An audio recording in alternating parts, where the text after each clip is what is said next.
how to get publicity and create a buzz for your business.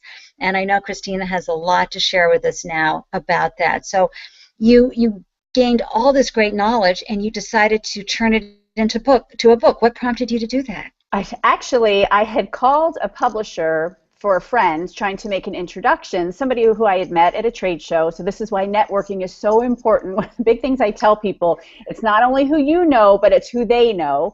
And he said, hey, what are you up to? And I had just started the PR for Anyone. I'm like, yeah, I'm thinking about writing an ebook. I've kind of started a manuscript. And he said, oh, can I see that? And I sent him what I had started. And he said, would you write that book for us? Oh, yeah. Seriously? So we're not even talking self-published? You got published? No, published. Yay! And of course, you're talking networking not just online. You're talking about what we call belly to belly. I like to use that. Is that what you're talking about, Christina? I do, and people say that to me all the time. I really try to stay connected with people that I meet, and I love to put people together.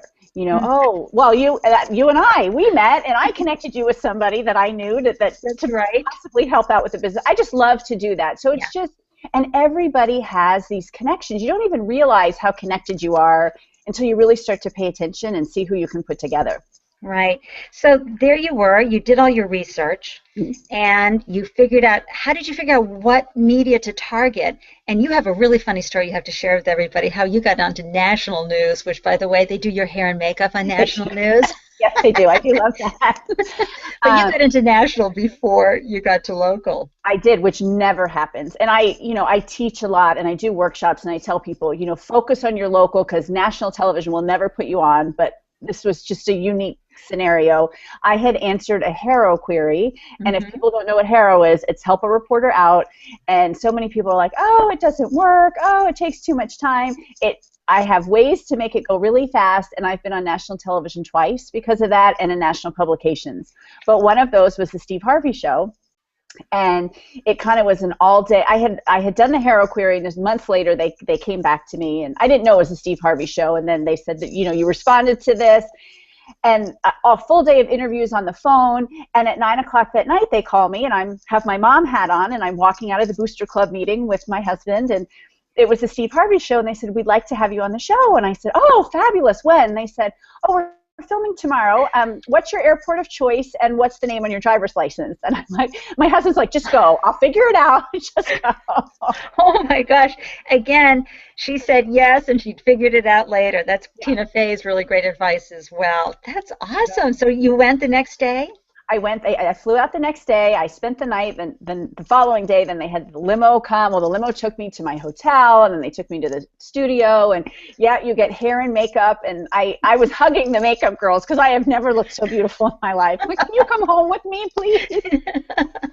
But it was really fun, and I was very nervous. I was very scared. And this is a great piece of advice that a friend of mine gave me. And he said, and I tell this, if you ever get on television, and it is, you are nervous. And he said, nobody there in that audience wants to see you fail. And he was right. And I looked through the audience, and I found this one woman, and I still can see her clear as day, and she just smiled with her eyes, and I was like, that's it. I can do this. I'll be fine. Oh, and my I just thought gosh. that was such good advice. I'm going to remember that. You, Deborah Crosby and Dave Moore. I'm going to remember that, Christina, because that was going to be one of my questions. How do you do when you're getting called, whether it's the local news or national like that? How do you keep from being nervous? So I think that is just such a beautiful piece of advice. Yeah. Now, how do you follow up? And you do such a great job. You got these media folks to pick up your story, but I know for a lot of folks, they can answer the HARO ad or reach out to journalists, whether it's on Twitter and LinkedIn, and we can talk a little bit about that. Right. But what's the follow-up like when you're tracking down someone to carry your story? The best success that I have had is, and I'm such a huge proponent of this, is building relationships with people in the media.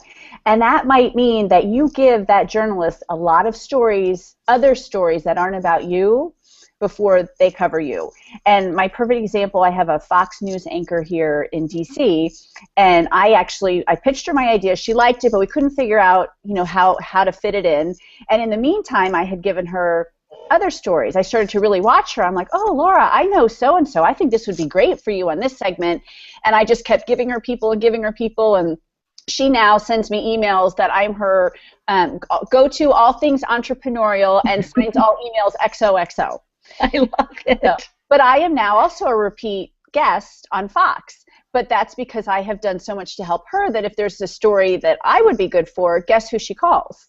Me. Nice. And she did a 30-minute syndicated special on entrepreneurship, how you take an idea from napkin to marketplace, and use me as the entrepreneur. Oh my gosh, Yeah. was she smart or what? Because again, you had such a great story to share with everyone. But that was after I used to be in a women's group. The philosophy was give, give, get.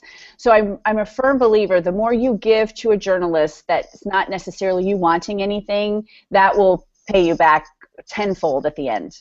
Wow, wow, wow. And you spoke about pitching a story ahead of time. How does that work? What's involved with doing that? So the key is, well, here, my little triangle. Here you go. Yay. This is what I love. My 3 pillars of PR success. So you have to have a newsworthy story idea, you have to have a great hook, and you have to have the right journalist.